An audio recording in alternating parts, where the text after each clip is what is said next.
Charcoal एक बहुत ज़्यादा वर्सेटाइल मीडियम जिसमें कि काम बहुत ज़्यादा इजीली हो जाता है। जहाँ पर ग्रेफाइट में हमको काम करने में बहुत सारी लेयर्स लग जाती है, बहुत सारा टाइम लग जाता है, वहीं पर चारकोल में वो बहुत सारी चीज़ें बहुत कम हो जाती है। कम टाइम के अंदर हम डार्केस्ट वैल्यू अचीव कर सकते हैं चारकोल के अंदर। दोस्तों, चारकोल को लेकर ये सारे डाउट्स हमारे मन में रहते हैं कि क्या चारकोल हम स्टार्ट कर सकते हैं अगर हम एक बिगिनर हैं तो, या फिर ये डाउट भी बहुत सारे लोगों के मन में रहता है कि अगर हम एक बिगिनर है तो क्या चारकोल स्टार्ट करना चाहिए। दोस्तों, ऐसे ही कई सारे डाउट चारकोल को लेकर आपके मन में आते होंगे एंड आपका ही मन करता होगा कि चारकोल में पोर्ट्रेट बनाया जाए।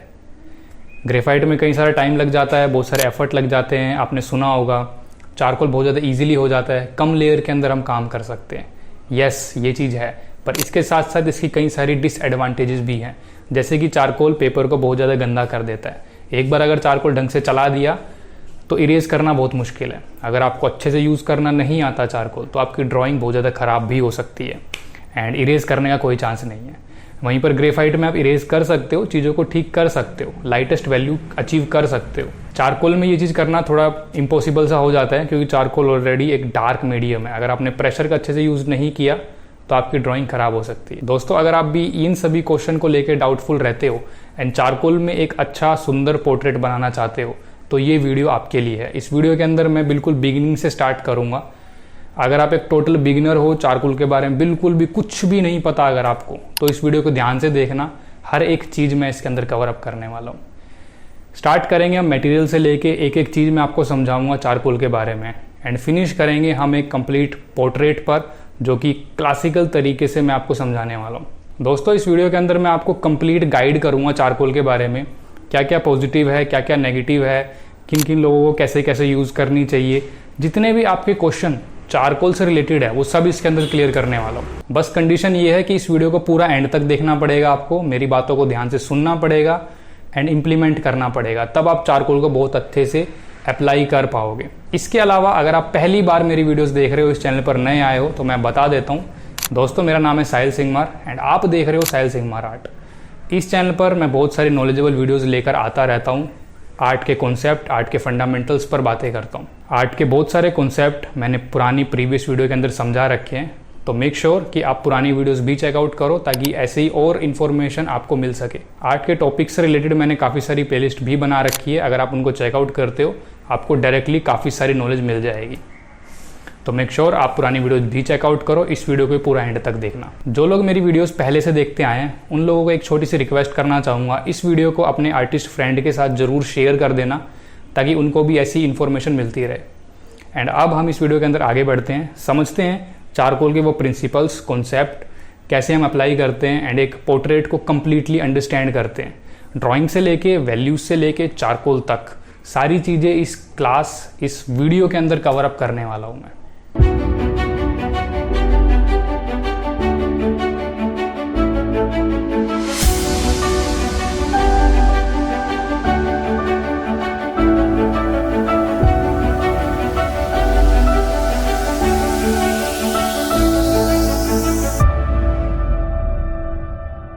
सबसे पहले हम बात करेंगे मटेरियल्स पर। यहाँ पे A to Z मटेरियल मैं आपको बताऊँगा चारकोल से रिलेटेड। तो सबसे पहले बात करते हैं कंप्रेस चारकोल के बारे में। कंप्रेस चारकोल बहुत ज़्यादा डार्क चारकोल होता है, ठीक है। सबसे ज़्यादा डार्कर एरिया के लिए इसका हम यूज़ करते हैं, तो जितना भी डार्क पार्ट आपको करना हुआ वो इससे होगा। कंप्रेस चारकोल का बॉक्स कुछ इस तरीके का दिखता है, इसके अंदर काफ़ी सारे इसी टाइप के कंप्रेस चारकोल आपको देखने को मिलेंगे। आप सिंगल भी परचेज़ कर सकते हो या फिर इस तरीके का पूरा पैकेट भी ले सकते हो अगर आप ज़्यादा चारकोल में काम करते हो तो एक बार इसको चला के दिखाता हूँ कितना डार्क ये चलता है, देखो ज़रा, ठीक है। ये देखो इसका डस्ट भी उड़ रहा है यहाँ पे, तो बहुत ज़्यादा डार्क होता है ये, हल्के से प्रेशर में बहुत ज़्यादा डार्क रिजल्ट हमको दे देता है। नेक्स्ट हमारा आता है विलो चारकोल। अब विलो चारकोल इसी का अपोजिट है। विलो चारकोल बहुत ज़्यादा लाइट होता है। ये इसका कुछ बॉक्स है, इस बॉक्स के अंदर ही बहुत सारे विलो चारकोल की स्टिक आपको देखने को मिलेगी। ये स्टिक बहुत ज़्यादा हल्की होती है और बहुत ज़्यादा लाइट होती है। बेसिकली इसको हम ड्राइंग के लिए यूज़ करते हैं। अगर डायरेक्टली आपको चारकोल में ड्राइंग करनी है तो डायरेक्टली आप इसका यूज़ कर सकते हो। इसको भी एक बार चला के दिखाता हूँ, देखो कितना ज़्यादा हल्का है। इसकी एक और ख़ासियत है, ये हाथ लगाते ही मिट भी जाता है, आप देखो इस तरीके से, ठीक है। तो इसीलिए ये ड्राइंग के लिए यूज़ होता है और फटाफट हम इससे ड्राइंग कर पाते हैं अगर कुछ गलती हो जाती है, इरेज़र का भी ना यूज़ करके डायरेक्टली अपने हाथों से आप मिटा सकते हो। वहीं पर जो कंप्रेस चारकोल है बहुत ज़्यादा डार्क होता है, मिटना मुश्किल होता है। नेक्स्ट आती है हमारी चारकोल पेंसिल्स। चारकोल पेंसिल 3 तरह की होती है, यहाँ पे सिर्फ 2 दिखा रहा हूँ मैं आपको, मीडियम एंड सॉफ्ट। ये 2 ही बेसिकली यूज़ होती है। सबसे पहले मीडियम पेंसिल, नाम ही सजेस्ट कर रहा है कि एक मीडियम शेड की पेंसिल होगी है, तो मीडियम इस तरीके से चलती है। सॉफ्ट पेंसिल सॉफ्ट रहती है एंड डार्क शेड निकालती है। जो हमारा कंप्रेस चारकोल देता है शेड, वही शेड ये पेंसिल भी देती है कुछ इस तरीके से। तो कंप्रेस चारकोल मोटे स्टिक में अवेलेबल होता है, पेंसिल बहुत शार्प हम करके पतले एरिया में यूज़ कर सकते हैं। ब्लेंडिंग के लिए यहाँ पे मैं इस तरीके की कुछ फ्लैट ब्रशेस यूज़ करता हूँ जो कि आगे से सॉफ्ट रहती है। ठीक है, इसको 2 कैटेगरी में डिवाइड किया है मैंने, एक सॉफ्ट वाली, एक हार्ड वाली। अब हार्ड वाली का यूज़ मैं आपको आगे बताऊँगा। सबसे पहले जान लेते हैं सॉफ्ट वाली ब्रश। ओके, सॉफ्ट ब्रशेस बहुत ज़्यादा सही रहती है ब्लेंड करने के लिए, आपको उसमें प्रेशर का यूज़ नहीं करना पड़ता। नेक्स्ट वहीं पे हमारा ब्लेंडिंग स्टम्प भी आता है। ब्लेंडिंग स्टम्प बहुत सारे लोग सोचते हैं कि कैसे यूज़ करें, क्या करना है, पर बेसिकली मैं आपको बताता हूँ कि ब्लेंडिंग स्टम्प स्टार्टिंग में यूज़ मत करो। इसकी बजाय आप एक टिश्यू पेपर वगैरह ले सकते हो, क्योंकि ब्लेंडिंग स्टम्प में प्रेशर का कंट्रोल चाहिए आपको। अगर प्रेशर कंट्रोल नहीं कर पाए तो मिक्सिंग ख़राब हो जाएगी, इसीलिए हम ब्लेंडिंग स्टम्प का स्टार्टिंग में यूज़ नहीं करते। तो ये कुछ बेसिक बातें थी मटेरियल्स के बारे में। मटेरियल का अपना अपना यूज़ होता है, अपना अपना एक्सपीरियंस होता है। बेसिकली इन सब चीज़ों को आप एक एक्सपीरियंस से जान सकते हो। नेक्स्ट हम बात करते हैं पेपर की। पेपर आप कोई भी ले सकते हो। यहाँ पे मैं ये स्केच बुक दिखा रहा हूँ ईजीली, जो मार्केट में अवेलेबल हो जाती है। 120 से लेके 180 GSM के बीच में कोई भी पेपर ले लो। ओके, तो आई होप आपको मटेरियल के बारे में समझ में आ गया होगा। अब बढ़ते हैं अपने डेमो की तरफ।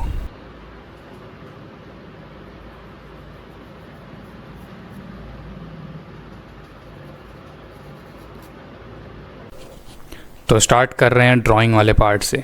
सबसे पहले फेस की ड्राइंग कर रहा हूँ लूमीज मेथड एंड ब्लॉकिंग मेथड की मदद से। अगर आपको ये मेथड्स नहीं पता तो पुरानी वीडियोस ज़रूर चेकआउट करना, वहाँ पे सारा कुछ मैंने एक्सप्लेन किया हुआ है। ब्लॉकिंग मेथड पर भी वीडियो मिल जाएगी, लूमीज मेथड पर भी वीडियो मिल जाएगी। आज की वीडियो चारकोल ड्राइंग के बारे में है। चारकोल में कैसे हम वैल्यूज़ फाइंड आउट करते हैं, कैसे शेडिंग करते हैं, उसके बारे में है। तो यहाँ पे फिर भी मैंने ड्राइंग का पार्ट रखा है ताकि आप जानो कि ड्राइंग कितनी ज़्यादा इम्पोर्टेंट होती है। पर यहाँ ड्राइंग को इतना ज़्यादा डीप में नहीं समझाऊंगा, एक बेसिक सा ज़रूर आपको आइडिया दूंगा कि किस तरीके से इस पोर्ट्रेट को कंस्ट्रक्ट कर रहा हूँ मैं। Starting with some simple lines. पहले पूरे फेस को मैंने कुछ मार्किंग में डिवाइड किया कि सबसे टॉप एंड सबसे बॉटम कितने मेरा फेस बनेगा। इसी तरीके से अंदर के फेशियल फीचर्स को मैंने ऐड किया है, यहाँ पे मार्क किया है कि यहाँ पे आइज़, यहाँ पे नोज़ एंड यहाँ पे लिप्स बनेगा। तो ये एक सिंपल सी प्रोसेस होती है सिंप्लीफाई करने की। अगर आपको प्लेसमेंट पता है, मार्किंग्स पता है, तो आप इजीली काम कर लोगे। बहुत सारी चीज़ें तो आपको सिर्फ जब आप ऑब्ज़र्व करते हो, ध्यान से देखते हो मैं किस तरीके से कर रहा हूँ, उससे भी पता लग जाएगी। पेपर को मैंने वर्टिकली रखा है 90 डिग्री पे, ठीक है, अपनी आंखों के सामने। इस तरीके से ड्राइंग में गलतियाँ फाइंड आउट करना ईजी हो जाता है। तो पेपर को कभी लेटा के काम नहीं करना है, हमेशा 90 डिग्री पे रखो। अगर आप इस तरीके से कंफर्टेबल नहीं हो करने में तो भी एटलीस्ट स्लांटिंग पोजीशन में ज़रूर रखो, ताकि आपको गलतियां दिखे आपके काम में एंड अपने काम को ठीक कर पाओ। जो भी मार्किंग यहाँ पे मैं क्रिएट कर रहा हूँ, उन मार्किंग्स को मैं क्लियर करता भी चल रहा हूँ। जो मार्किंग मेरे यूज़ की नहीं है, केवल वही मार्किंग यहाँ पे रहेगी जो मेरे किसी काम की है। ओके, यहाँ से एक इम्पोर्टेंट पॉइंट निकल के आता है, मेक एवरी मार्क काउंट। अब इसका सिंपल सा मतलब है कि जो भी आप मार्क लगाओ उसकी कुछ ना कुछ इम्पोर्टेंस होनी चाहिए। एंड ये देखा गया है, जितने भी बड़े आर्टिस्ट हैं, जो भी ओल्ड मास्टर है, कोई भी मार्क लगाते हैं बहुत सोच समझ के मार्किंग करते हैं। तो जो भी मार्क लगाया उसकी कुछ ना कुछ इम्पोर्टेंस है एंड वो कहीं ना कहीं यूज़ आने वाला है। हम एज अ बिगनर क्या करते हैं, कभी यहाँ मार्क लगा दिया, कभी वहाँ लगा दिया, 10-15 लाइन लगा दी, उसमें खुद ही कंफ्यूज हो रहे हैं कि एक्चुअल सही वाली लाइन कौन सी थी। तो इसलिए never create any unnecessary mark, क्योंकि बाद में वही चीज़ आपको प्रॉब्लम करने वाली है। मेरे को ध्यान से ऑब्जर्व करो, जो भी मार्किंग कर रहा हूँ बहुत सोच समझ के कर रहा हूँ। ओके, अगर मुझे ऐसा लग रहा है कि ये काम की नहीं है, इसको चेंज करना चाहिए, तो पहले उसको इरेज करूँगा, फिर नई मार्किंग लगाऊँगा, ताकि मैं कंफ्यूज ना हूँ। स्टार्टिंग में कभी भी कर्व ऐड नहीं करता मैं, हमेशा स्ट्रेट लाइन ही रहती है। तो पूरे फेस को आप देख सकते हो किस तरीके से मैंने सीधी सीधी लाइंस में तोड़ा है पूरे फेस को।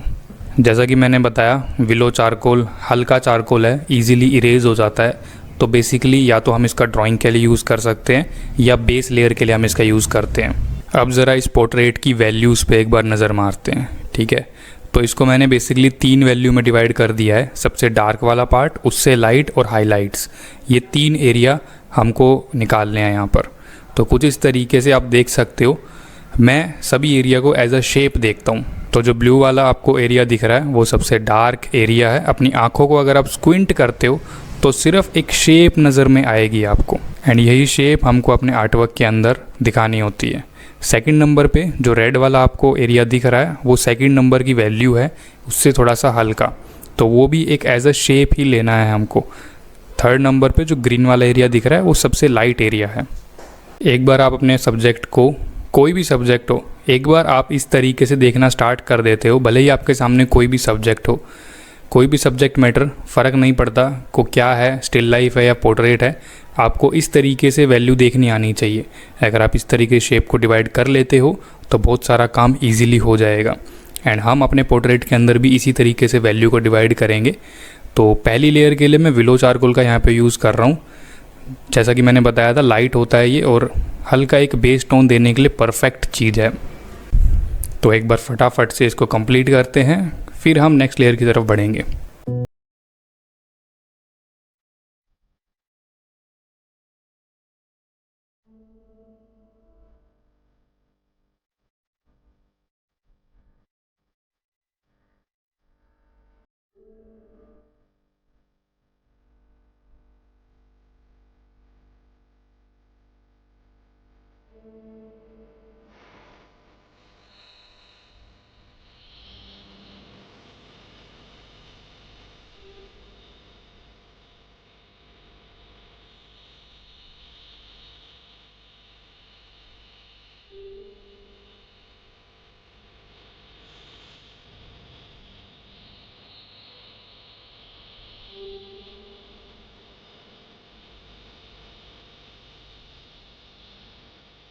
तो यहाँ पे मैं बीच बीच में हाथों से स्मच कर दे रहा हूँ। आप कॉटन या फिर टिश्यू पेपर का भी यूज़ कर सकते हो। अल्टीमेट गोल ये है कि वो वैल्यू हम लेकर आ पाए, ठीक है। नंबर 1 की वैल्यू, नंबर 2 की एंड नंबर 3 की जो वैल्यू यहाँ पे दिख रही थी हमको। दोस्तों एक और चीज़ का ध्यान रखो, ज़रूरी नहीं है कि जो जितना डार्क वहाँ दिखा उतना ही डार्क एक ही बार में आप ले आओ, ओके। लेयर बाय लेयर चलेंगे। ज़रूरी नहीं कि एक बार उतना डार्क दिख रहा है तो बिल्कुल घिस दो अपने चारकोल को। एक लेयर होने के बाद दोबारा से दूसरी लेयर भी मैं विलो चारकोल से ही कर रहा हूँ। यहाँ पे आप पेंसिल का भी यूज़ कर सकते हो, पर मैं यही रिकमेंड करूँगा कि विलो चारकोल से ही करो पहले की 2-3 लेयर तो, ठीक है, जिससे कि एक बेस सेट हो जाए कि हाँ इतना वैल्यू हमको चाहिए, फिर उसके बाद आप काम कर पाओ। अब की बार मैं बहुत ध्यान से विलो चारकोल का यूज़ कर रहा हूँ जहाँ जहाँ पे मुझे चाहिए। पहली बार में फटाफट किया था, अब की बार में थोड़ा धीरे धीरे से हम काम कर रहे हैं। जैसे जैसे आगे बढ़ेंगे वैसे वैसे स्लो हो जाएगी प्रोसेस एंड ज़्यादा फाइन काम हम करेंगे, डिटेल में जाने वाले हैं फिर हम। Okay, so next stage. पहली स्टेज में विलो चारकोल का हमारा काम हो गया है। अब हम पेंसिल का यूज़ करेंगे डिटेल्स के लिए। अब डिटेल बोल तो रहा हूँ यहाँ पे मैं, पर हम यहाँ पे वो शेप फाइंड आउट कर रहे हैं जस्ट। ना ही मैं यहाँ पे आंखें बना रहा हूँ, ना ही मैं नाक बना रहा हूँ। मैं वो जो शेप जो सबसे पहले मैंने आपको दिखाई थी वो शेप यहाँ पे निकाल रहा हूँ। जो ब्लू वाला एरिया था वो जो आपको दिख रहा था वो शेप, यहाँ साइड में भी आप देख सकते हो ये वाला एरिया कि यहाँ पे बात कर रहा हूँ मैं। तो वो जो एक शेप थी, ठीक है, वो शेप यहाँ निकाल रहा हूँ। मेरा टारगेट नहीं है कि मैं आँख बनाऊँ, नाक बनाऊँ। अगर मैं वो शेप अचीव कर लेता हूँ तो मैं वो पोर्ट्रेट की सिमिलैरिटी भी अचीव कर लूँगा। मुझे ज़्यादा इन डेप्थ में डिटेल में जाने की ज़रूरत नहीं पड़ेगी। तो यहाँ पे देखो बहुत ध्यान से मार्किंग करी है मैंने। जो एजेस हैं वहाँ पे सबसे पहले मैंने पेंसिल का यूज़ किया। अब कुछ एरिया को सही करने के लिए मैं नीडेबल इरेज़र का यूज़ कर रहा हूँ। नीडेबल इरेज़र एक टूल है जो कि हाईलाइटिंग के अलावा भी कई सारी जगह पे यूज़ होता है। आप इसको मल्टीपल जगह पे यूज़ कर सकते हो अपनी वैल्यूज़ को करेक्ट करने के लिए, हाईलाइटिंग देने के लिए एंड एज़ वेल एज़ कुछ चीज़ क्रिएट करने के लिए, ठीक है। तो ये कोई सिंपल चीज़ नहीं है। नीडेबल इरेज़र बहुत ज़्यादा हेल्पफुल चीज़ है, तो इसीलिए इसका बहुत ध्यान से यूज़ करना और काफ़ी ज़्यादा आपको हेल्प करने वाली है। एक बार सही सब चीज़ें सही जगह पे बैठ जाती हैं तो दोबारा पेंसिल का हम यूज़ करेंगे। इसी तरीके से पूरे एरिया को मैं कवर करने वाला हूँ पेंसिल से। ओके, काफ़ी स्लो प्रोसेस है, काफ़ी धीरे धीरे चलना पड़ेगा, इसमें हमको टाइम टेकिंग प्रोसेस है। मुझे इसको बनाते वक्त 2 से 3 घंटे लग गए थे, तो आपको हो सकता है कि इससे ज़्यादा ही टाइम लगे। अगर इससे कम टाइम में हो रहा है तो समझ लेना कि कुछ ना कुछ आप गलत कर रहे हो, कुछ ना कुछ आपकी कमियां हैं। स्लो करना है आपको हमेशा। मेरी वीडियोस रियल टाइम में रखने का मकसद ही यही है कि मैं आपको दिखा सकूं कि कितना स्लो चलते हैं, एक्चुअल प्रोसेस कितनी धीरे होती है, कितनी स्लो हमको काम करना होता है। वरना ऑनलाइन जो भी हम कंटेंट देखते हैं वो काफ़ी ज़्यादा स्पीड में रहता है, उसमें हमको लगता है कि बहुत स्पीड में हो रहा है, स्पीड में हमको करना पड़ेगा, ठीक है, पर ऐसा नहीं है। काम धीरे ही होता है। ड्राइंग का जो प्रोसेस है वो स्लो प्रोसेस है, उसमें आपको टाइम देना ही पड़ेगा। तो आइज़ के लिए भी आप देखो ध्यान से, मैं वो शेप को मार्क कर रहा हूँ यहाँ पे। देखो, टूल कोई भी यूज़ कर लो, जो कॉन्सेप्ट है, फंडामेंटल है, वो यही रहेंगे। यहाँ पे वही सेम कॉन्सेप्ट जो पहले भी यूज़ करता था वही अब भी यूज़ कर रहा हूँ, बस पेंसिल चेंज करी है। पहले ग्रेफाइट से कर लेता था, अब मैं आपको यहाँ पे चारकोल से करके दिखा रहा हूँ। तो जितने भी कॉन्सेप्ट हम सीखते हैं वो हमेशा वही रहते हैं, भले ही हम मटेरियल कोई भी यूज़ कर लें। अब नेक्स्ट स्टेज में मैंने थोड़ा सा डिटेल पर काम किया है। जैसे कि आप आइज़ देख सकते हो, आँखों में थोड़ी सी डिटेल मैंने निकाली है, इसी तरीके से दूसरी आँख में निकाली है। अब यही सेम प्रोसेस मैं लिप्स के लिए भी करूँगा, बियर्ड के लिए भी करूँगा। जो दाढ़ी वाला एरिया है, ज़रूरी नहीं है कि वहाँ पे आप एक एक बाल बनाओ। जैसे कि मैंने हेयर वाले एरिया में भी एक एक बाल नहीं बनाया, जस्ट वहाँ पे एक टोन दे दी है। जैसे कि हमने पहले डिसाइड किया था, जो बियर्ड का सामने वाला एरिया है वो मिडिल टोन में आएगा। रेड वाला जो हमने एरिया मार्क किया था वो मिडिल टोन का है, तो वहाँ पे उतनी ही वैल्यू मैं देने वाला हूँ। जो दूसरा पार्ट है वहाँ पे डार्केस्ट टोन आएगी, तो बियर्ड वाले उसी पार्ट में मैं डार्क टोन देने वाला हूँ। जस्ट इन 2 वैल्यू से मैं डिफ्रेंशिएट करूँगा। लिप्स के कुछ कुछ पार्ट में हाईलाइट है, नोज़ में हाईलाइट है, आइज़ में हाईलाइट है, इसके फोरहेड पे हाईलाइट है, तो वो एरिया मैं अलग से छोड़ रहा हूँ। बस ये 3 कॉम्बिनेशन अगर मैं ढंग से लगा लेता हूँ तो ये जो पोर्ट्रेट है बहुत अच्छा लगेगा। हमारा आर्ट का कॉन्सेप्ट तो यही कहता है। मैं वही कॉन्सेप्ट, वही तरीक़ों को फॉलो कर रहा हूँ। क्लासिकल जो तरीके हैं उन्हीं को यहाँ पे फॉलो कर रहा हूँ। जस्ट रिज़ल्ट आपके सामने आ ही जाएगा। अब यहाँ पे थोड़ा सा क्लासिकल तरीक़ों को मैं समझा देता हूँ। क्लासिकल तरीके बेसिकली वो तरीके हैं जो ओल्ड मास्टर यूज़ करते आए हैं, पुराने टाइम से जो चलते आए हैं, ओल्ड मास्टर ने यूज़ किया है, इम्प्लीमेंट किया है, एंड उन तरीक़ों से एक अमेजिंग आर्टवर्क निकाले गए हैं पास्ट में भी। तो वही तरीके होते हैं क्लासिकल तरीके। उनके कुछ रूल होते हैं, कुछ कॉन्सेप्ट्स होते हैं जो एज इट इज़ हमको यूज़ करने होते हैं, जो कि मैं यहाँ पे इस वीडियो के अंदर आपको एक्सप्लेन कर रहा हूँ। जैसे कि पहला रूल था ड्राइंग वाला रूल, दूसरा रूल था वैल्यूज़ पर, जिसमें हमने वैल्यू को डिवाइड किया, तीसरा रूल था जहाँ पे हम इस तरीके से हल्की हल्की डिटेल ऐड कर रहे हैं। अब यहाँ पे देखो, दोबारा से विलो चारकोल से मैं डिटेल ऐड कर रहा हूँ। मिडिल टोन यहाँ पे ऐड कर रहा हूँ मैं बहुत लाइटली। आप देखो किस तरीके से बहुत हल्के से मैं टोन दे रहा हूँ यहाँ पे।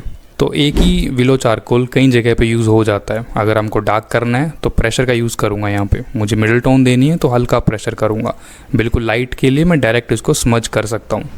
एक बार जब ये सारी वैल्यूज़ परफेक्टली अरेंज हो जाती है, उसके बाद हम इसको मिक्स करेंगे।